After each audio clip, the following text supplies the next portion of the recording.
Nou Libby werk sedert einde Mei by die Universiteit van Pretoria se biblioteek. 3 maande het verloop sedert haar aanstelling en ons wil weet hoe hierdie kunsmatige intelligensie ontvang en aanvaar is. Nou om dit te verduidelik, verwelkom ons vir Isak van der Walt. Isak is 'n senior inligtingstegnologie spesialis en die bestuurder van Makerspace by die Universiteit van Pretoria. Isak, welkom. Baie dankie. Nou, ons het vir Libby hier in die ateljee. Wat doen sy daarso by jy? Ek dink die maklikste gaan wees is as ons vir Libby self vra wat sy doen vir 'n lewe. Sy kan vir ons sê wat sy doen. Nou met Libby, ons programmeer haar om goed te I sê. can answer questions about our library services and help students find their way. I can also do marketing about our latest events while walking around. I am also responsible for client surveying and being a brand ambassador. Tjoe, nou dis 'n mondvol daai, het jy dit, so sy kan gesels en praat. Maar wat doen sy dan eintlik daarso? Sy het nou alles gesê wat sy doen, maar vir die studente. Ja, vir die studente, haar doel is om die basiese vrae en antwoorde in die biblioteek te hanteer. Die kort vinnige goedjies soos hoe konnekteer ek aan die Wi-Fi? Waar kan ek boeke oor sielkunde kry? Waar vind ek die auditorium?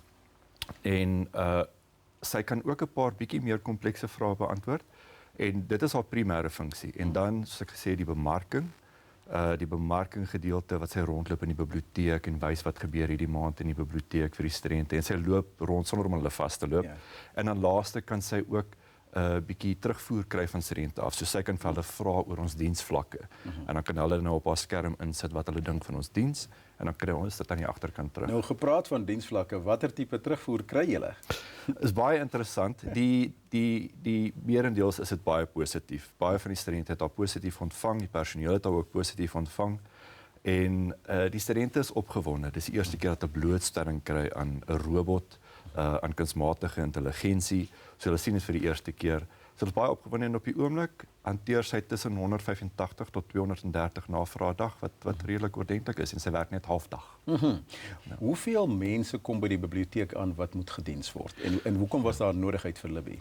So die hoofbiblioteek by die Universiteit van Pretoria op 'n goeie dag kan omtrent 13,000 voete in en uit. So dit is verskriklik baie studente wat in en uit kom. En ons sit met dieselfde personeel komplement as wat ons nog altyd gehad het.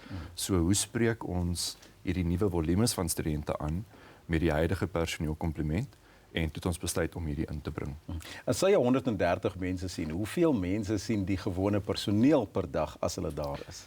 Die gewone personeel kan tussen 250 na 300 'n dag wees omtrent. So dit is redelik baie wat hulle ook dan sien, maar hierdie maak dit nou bietjie minder en dan kan die personeel bietjie meer tyd aan die studente spandeer.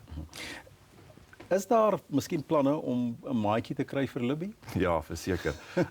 Ons kry die vraag redelik baie. Ek self wil hê ons moet ons komplement aanvul met omtrent ten minste nog 7 robotte om by ons hoofbiblioteke reg oor Pretoria te gaan.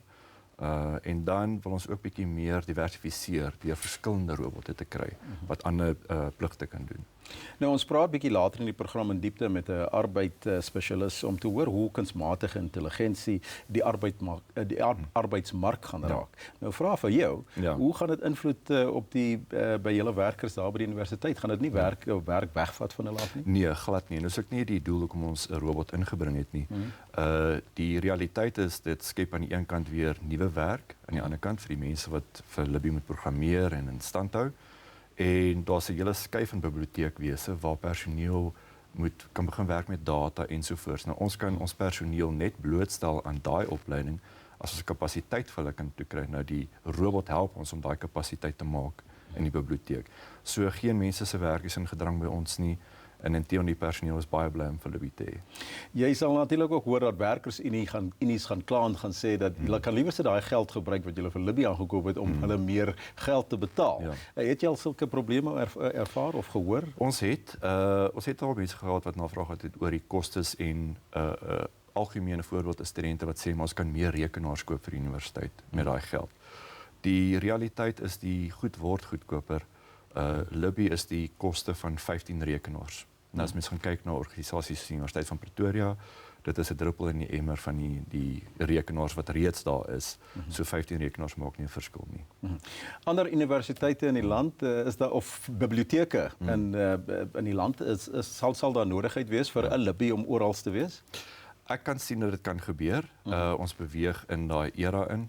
Daar's definitief van die ander akademiese biblioteke wat ons al gekontak het om te hoor hoe het ons gedoen en wat ons gedoen het.